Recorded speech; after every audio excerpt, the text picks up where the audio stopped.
Halo guys, kami dari kelompok 4 akan mempresentasikan tentang Big Data yang dimana kelompok kami beranggotakan 4 orang, yaitu saya sendiri, Widya Sekar, dan teman-teman saya, Anggita Norma, Farah Adiba, dan Rahmani. Sebelumnya, teman-teman tahu nggak sih apa itu Big Data? Yuk kita bahas bersama. Big Data itu merupakan istilah untuk menggambarkan kumpulan data yang sangat besar dan kompleks. Big Data juga memiliki beberapa jenis data, yaitu data yang terstruktur dan data tidak terstruktur. Dan Big Data dapat dihasilkan dari berbagai sumber seperti media sosial, sensor, perangkat seluler, dan lain-lain. Lalu, apa saja sih unsur dalam Big Data? Yuk kita lihat. Ternyata ada 5 unsur dalam Big Data, yaitu volume, velocity, variety, veracity, dan value. Yuk kita bahas satu persatu ya. Yang pertama, ada volume. Dari unsur ini menjelaskan bahwa jumlah data dalam Big Data itu sangat besar.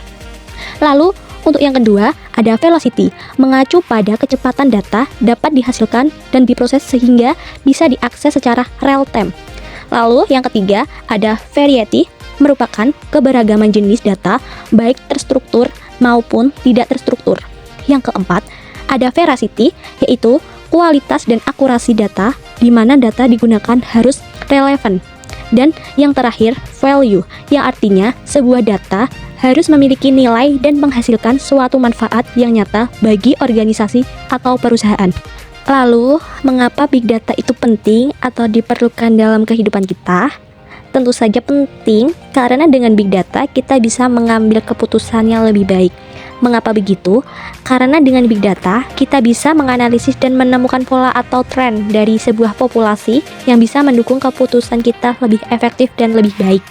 Lalu, Big Data juga bisa meningkatkan efisiensi dan efektivitas penyimpanan data karena penyimpanan tidak memerlukan ruang yang begitu besar dan mudah dalam pencarian data secara real time dengan suatu program.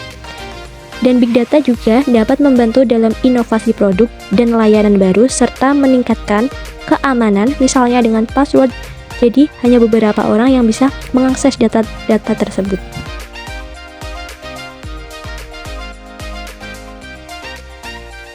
Lalu, bagaimana contoh Big Data dalam kehidupan kita?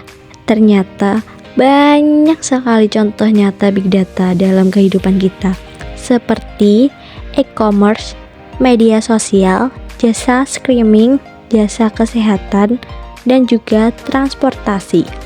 Ternyata, semua yang kita lakukan dengan handphone memiliki Big Data yang masing-masing.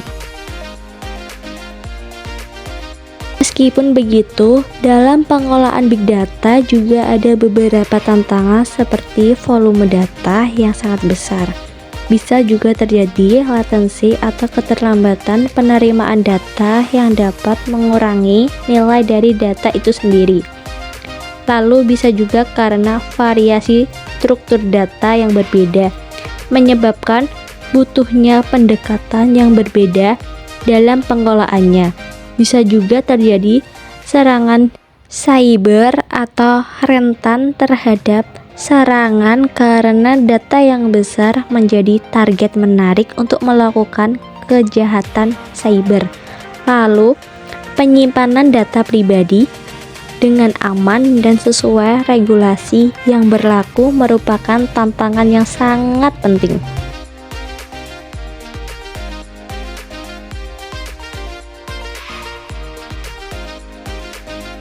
Tetapi, ada solusi untuk tantangan tersebut, yaitu dengan cloud computing, Hadoop dan Spark, NoSQL database, kemudian ada machine learning and data governance. Jadi, kesimpulannya Big Data adalah sebuah konsep yang penting dalam era digital saat ini. Dengan memahami Big Data dan bagaimana cara memanfaatkannya, kita dapat mengambil manfaat yang sangat besar dalam berbagai bidang kehidupan. Terima kasih, bye-bye guys.